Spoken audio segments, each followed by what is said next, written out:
အားလုံးပဲမင်္ဂလာပါခင်ဗျာဖြစ်ရမှန်သတင်းများကိုနေ့စဉ်တင်ဆက်ပေးသွားပါမယ်ခင်ဗျာဒီနေ့တင်ဆက်ပေးမယ့်သတင်းလေးကတော့အရန်ကိုစိတ်ဝင်စားစရာကောင်းတဲ့သတင်းဖြစ်ပါတယ်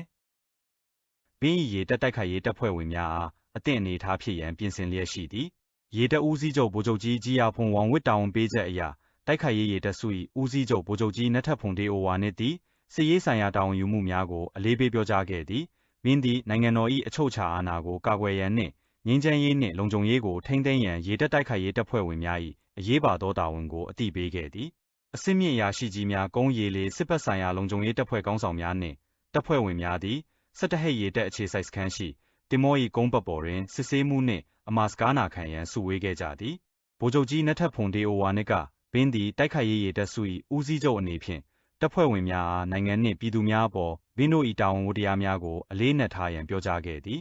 ဥပုံရာချခိုင်နယ်စပ်ပလိပခတ်နှင့်ရေတက်၏အခန်းကဏ္ဍ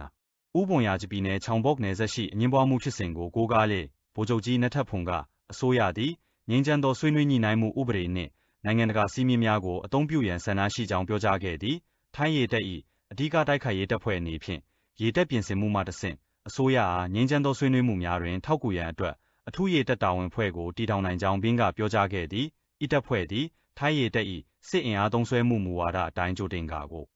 သည့်တိုက်ခိုက်ရေးလုပ်ငန်းများကိုဆောင်ရွက်မည်ဖြစ်သည်အထူးရေတပ်တာဝန်အဖွဲ့၏စွမ်းဆောင်ရည်များ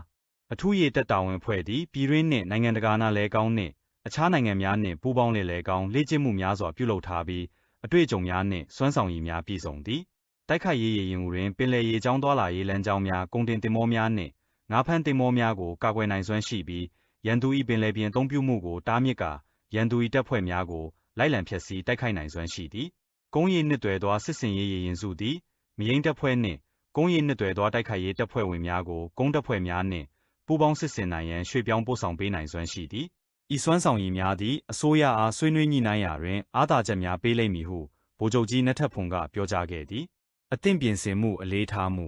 ဗိုလ်ချုပ်ကြီးနတ်ထက်ဖုန်သည်အထူးရေတပ်တာဝန်ဖွဲ့ကိုအလေးထားပြောကြားခဲ့ပြီးယင်းတွင်စစ်ရေးဌာနချုပ်ပါဝင်ကအသေးစိတ်စီမံကိန်းများရေးဆွဲရမည်ဖြစ်သည်တပ်ဖွဲ့ဝင်များအားလေ့ကျင့်ရန်အတွက်မဟုတ်ဘဲစစ်စင်ရေးအတွက်စစ်အင်အားပြင်ဆင်ရန်ဖြစ်သည်ရေတပ်စုမှုများနှင့်တင်မောမှုများအားလုံးသည်တပ်ဖွဲ့ဝင်များတင်မောများနှင့်စစ်လက်နက်ပစ္စည်းများအသင့်အနေထားရှိစေရန်တေချာစေရမည်ဖြစ်သည်လေတပ်နှင့်ရေတပ်အထူးတပ်ဖွဲ့များလည်းထိုနည်းတူပင်ဖြစ်သည်အသင့်အနေထားရှိပါကထိုင်းရေတပ်၏စွမ်းဆောင်ရည်သည်တိုးမြင့်လာမည်ဖြစ်ပြီးအထက်အရာရှိများ၏အမိန့်ပေးမှုမှန်သမျှကိုဘင်းတို့၏စွမ်းဆောင်ရည်များဖြင့်ချက်ချင်းဆောင်ရွက်နိုင်ရမည်ဖြစ်သည်ဗိုလ်ချုပ်ကြီးနတ်ထက်ဖုန်ကတပ်ဖွဲ့ဝင်အားလုံးသည်မင်းတို့၏တာဝန်ဝတ္တရားများကိုသတိပြုမိကြပြီးပြင်ဆင်ချိန်ကိုအပြည့်အဝအသုံးချကာအသင့်အနေထားအမြင့်ဆုံးဖြင့်ထိရောက်စွာတာဝန်ထမ်းဆောင်နိုင်မည်ဟုမျှော်လင့်ကြောင်းပြောကြားခဲ့သည်